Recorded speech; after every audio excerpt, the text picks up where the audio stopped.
Okay, so login muna tayo.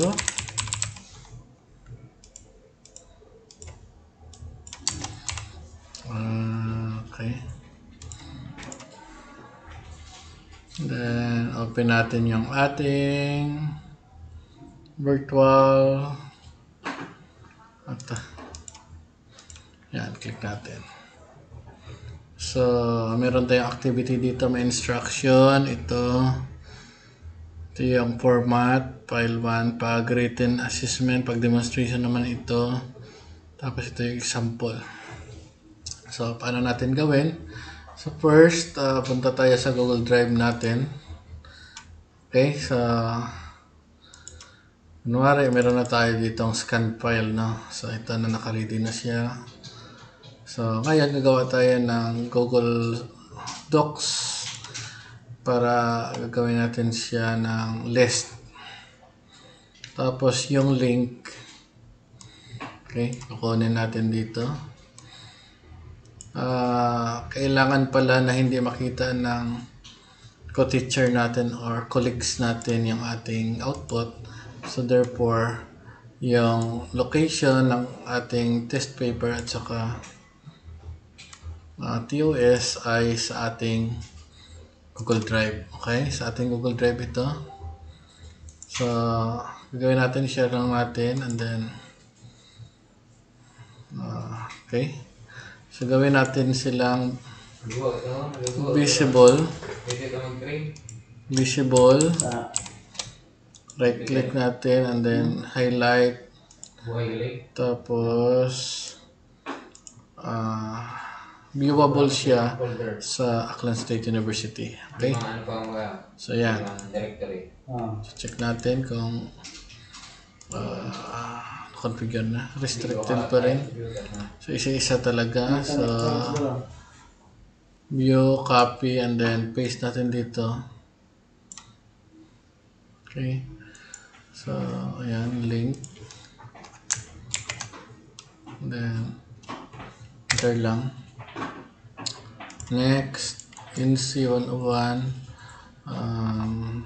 midterm, TOS, share, make sure na hindi siya restricted para ma-access ni Dr. Arbian. Okay?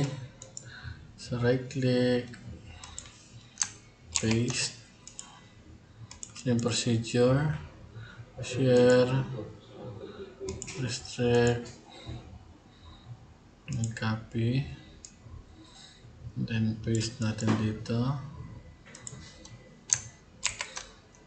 Okay, share, next, share. Okay, so bakit 5 sa akin? Kasi 3 courses yung handle ko, yung dalawa doon ay written assessment, and then isang demonstration. Kaya naging 5 yung requirements ko. So, depende rin sa workload nyo kung ano yung required output niya. So, yan na. So, tapos ito yung kukunin natin na link. Ito yung magiging pinaka major na file na i-submit natin sa activity. So, pag-click natin dito, i-click natin ito, hanapin natin yung add submission. Okay? Pag add submission, mag-comment lang tayo dito. Please see my output in this link. Okay? So, highlight natin yung link, and then click natin ito, tapos paste natin dito. Okay? So, pag nag-click yan, yung lalabas yung Google Docs na yan, tapos ma-access na yung file. Okay? So, save natin. And then, isa-submit na natin. Submit assignment. Okay? And then, continue. Check.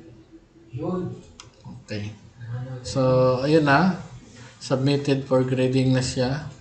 Then, pag-click nito, makikita naman ni Sir, tapos i-validate niya kung tama yung output mo. Okay?